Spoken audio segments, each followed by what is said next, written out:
Alors, vous avez une autre question, Asma, je Oui, vous écoute, hein, suite à celle qu'on a faite. suite à la conférence qu'on a eue sur les addictions, Oui. là, ce que je voudrais savoir, c'est sur Les, les... les addictions, excusez-moi, Asma, les addictions qui effectivement peuvent devenir de véritables plaisirs, oui, alors que ce ne sont pas des vrais plaisirs, ce sont des faux plaisirs.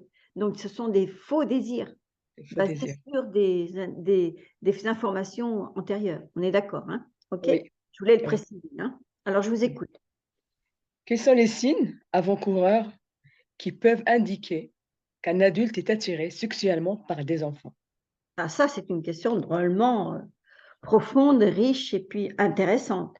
Alors déjà, moi, je voudrais dire déjà, pratiquement, dans toutes les familles, il y a quelque chose de cet ordre-là.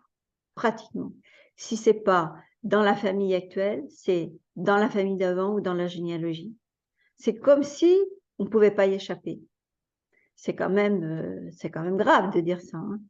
Oui, Mais voilà, après, ça peut prendre des proportions phénoménales. Et on sait que toute personne, en tout cas beaucoup de personnes, pour pas dire toutes, que beaucoup de personnes qui ont subi des actes euh, condamnables, parce que c'est inacceptable, oui, eh bien, s'ils ont subi, ils vont le reproduire.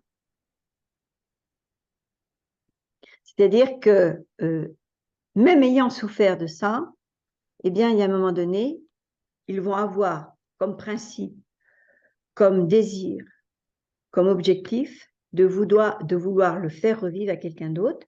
Mais ce n'est pas vraiment le vouloir le faire revivre uniquement à quelqu'un d'autre, c'est de demander à l'autre d'être ce qu'ils ont été à un moment donné dans leur enfance. Le pire, c'est les enfants.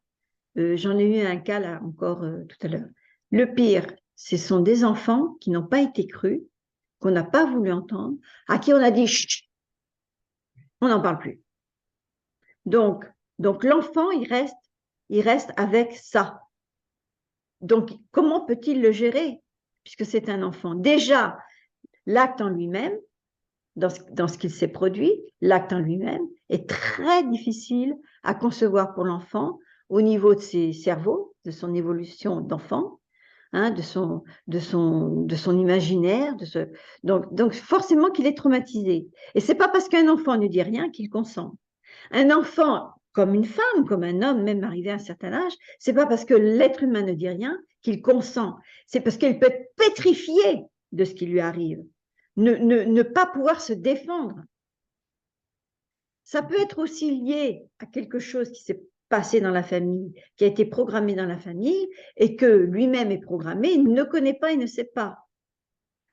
Donc c'est ça, ça veut dire ça, c'est-à-dire que euh, tous les êtres, tous les enfants ou les adultes qui arrivent, c'est grave ce que je vais vous dire, hein, qui arrivent à vivre un tel traumatisme, peuvent porter en eux, de par cette mémoire, cette conscience biologique cellulaire, porter l'information du viol et ne pas le savoir. Et comme ils la portent, ils vont provoquer un phénomène d'attraction. Mais ce n'est pas forcément pour arriver à le vivre eux-mêmes, le viol. C'est aussi pour s'en protéger. Parce que si, par exemple, vous, Asma, vous faites un travail sur vous et qu'il était arrivé quelque chose de cet ordre-là dans votre famille, si vous faites un travail sur vous, vous avez forcément transmis ça à vos enfants. Mais si vous faites un travail sur vous, vous êtes le pilier, donc vous pouvez empêcher que ça puisse se reproduire. Parce que vous allez couper le lien, vous allez couper l'information qui a été programmée au départ, qui est comme un esprit malin, hein, et qui reste collé à vous, hein, dans vos cerveaux. Donc, si on enlève, si on libère cet esprit malin, ben, vous retrouvez votre intégrité et à ce moment-là, vous devenez un vrai pilier, quoi, qui a cessé. Le pilier, pour moi, c'est la personne qui est dans son identité entière, hein, dans sa densité. Sinon, on retransmet le truc, quoi. Alors, c'est pour ça que j'ai envie de vous dire, Asma, suite à votre question, ben, il est hyper important de savoir et d'arrêter de faire j'ai envie de dire, d'arrêter de faire les cons et de fermer les yeux et les oreilles et de penser que c'est pas vrai. Hein, moi, je n'ai aucun intérêt à raconter des bêtises. Tout ce qui est au niveau des familles, ça se produit d'une manière ou d'une autre, même entre la fratrie, ça se produit. Entre les petits-neveux, les petites nièces, ça se produit. Hein? Donc, c'est ça. Puis c'est les écoles. Les écoles, combien d'exemples avons-nous? À partir du moment où vous avez une relation, un contact avec les enfants, méfiance, vigilance. Alors après, on va parler des méfiances et des vigilances, ce qui nous met la puce à l'oreille. Et puis après, vous avez l'Église, les prêtres, les bonnes sœurs. Bon, ça, mais ça existait, ça existe encore. Et combien d'histoires on entend? Et des hauts placés, des notables, des médecins, des thérapeutes, quels qu'ils soient. Moi, j'ai une femme qui m'a raconté un jour elle avait été voir un fameux chaman, et ce chaman, elle n'avait jamais eu de relation sexuelle, et donc cette femme a été trouver cet homme, et elle lui dit, et lui, dans un exercice qu'il lui a fait faire, il s'est permis de mettre son doigt dans son vagin, quoi. Mais de quel droit? De quel droit? On lui donne un poignard, il a envie de lui planter, non, mais c'est quoi ce truc-là? Donc c'est pour ça que c'est très important, même au niveau des thérapeutes. Il faut être extrêmement prudent. L'éthique, l'honnêteté. Et on n'est pas parfait, on est bien d'accord, on n'est pas parfait. D'accord? Oui. Et puis il y a les centres aérés, ces colonies de vacances, tous ces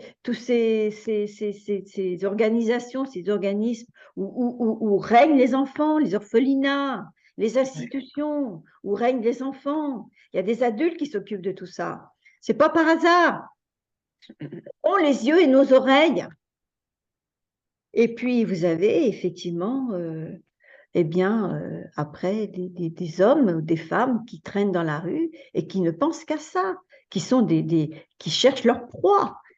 Alors après, ben, pourquoi à un moment donné, l'être humain, qu'il soit homme ou femme, a-t-il besoin de ça? Oui. Qu'est-ce qui lui est donc arrivé à un moment donné, qu'il a vécu, donc ressenti, qu'il a en mémoire, et donc il l'a envahi, et qu'il a besoin à nouveau de projeter à l'extérieur sur d'autres enfants, femmes ou hommes?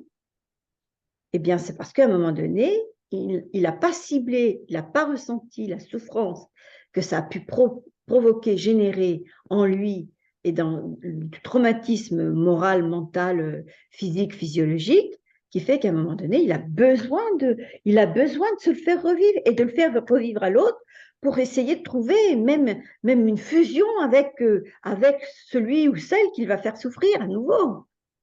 Parce que c'est sa souffrance. Alors, c'est pour ça que ce serait intéressant, plutôt de condamner les gens, de les mettre en prison, et encore maintenant, on s'aperçoit que la loi ne fait pas son travail, hein, de justice, hein, mais ce serait sûrement intéressant et passionnant pour tout le monde, même pour celui qui souffre de ça, et ben, de trouver l'origine. Donc, c'est lui rendre sa dignité, c'est l'amener à ressentir. Et on voit bien que quand l'être humain ressent, il n'a pas envie de récidiver. Parce que comme il a ressenti, c'est-à-dire, ça y est, il a touché, il a contacté son âme à son corps, c'est-à-dire la raison du pourquoi il avait besoin de vivre ça dans son destin, dans sa vie. Est-ce que je suis claire, Asma? Oui. D'accord? Oui, oui. Donc, c'est réhabiliter les êtres humains après qu'ils payent leurs dettes. Ça, c'est normal, hein, parce que ça c'est pas la pédocriminalité quand même, cette affaire. C'est honteux, c'est inacceptable. Hein, la pédophilie, c'est inacceptable. Donc, mais pourquoi les pédophiles? Et après, qu'ils deviennent pédocriminels? Ça va plus loin encore. On en est arrivé, et peu importe ceux qui ne sont pas au courant, mais moi je le dis, on en est arrivé à faire de l'élevage d'enfants dans des souterrains, des tunnels. Informez-vous. Heureusement, ça se découvre de plus en plus et ça paraît énormément sur les chaînes. Donc, il y a de plus en plus de gens au courant. Mais quand vraiment la masse sera d'autant plus au courant, parce qu'il y a plein de vidéos là-dessus, hein, ben, je vous assure qu'elle va s'asseoir sur son cul, hein, la masse. Hein. Ça va leur faire drôle. Hein. Mais en même temps, voilà. Donc, moi, je dis, il est coupable, elle est coupable, parce qu'il y a des femmes aussi hein, qui sont là, hein. Il ne faut pas Oui, le bien sûr. dire, j'en ai pas mal qui se sont confiés, hein. Et la réalité, si vous voulez, ben, c'est qu'on voit toujours, à partir du moment où on travaille là-dessus, on voit toujours l'origine. Il y a toujours la cause. Et quand on amène l'être humain à ressentir cette cause, elle va d'autant plus le verbaliser, se débarrasser, se libérer. Donc forcément que ça le réhabilite.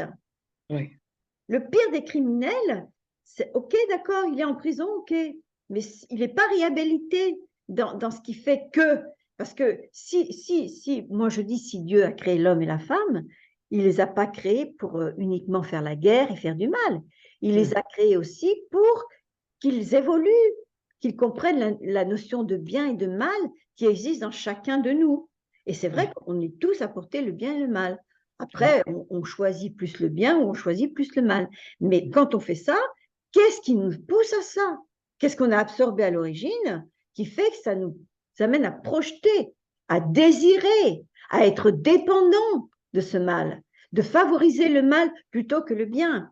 Et on s'aperçoit que dans la société actuelle, les femmes, les mères ne sont plus disponibles pour leurs enfants, les pères sont de plus en plus absents et sont absents. Donc, sur quoi se construit l'enfant? Ben, sur ce qu'il voit à la télé, les jeux, toute extérieur. cette population qui est complètement engloutie d'informations qui ne sont pas les vraies informations et qui sont pour la plupart subliminales. C'est-à-dire on leur fait passer des trucs qu'ils ne voient pas de leurs yeux et de leurs oreilles, mais que leur inconscient, leur subconscient Ouais. constate et connecte. Oui.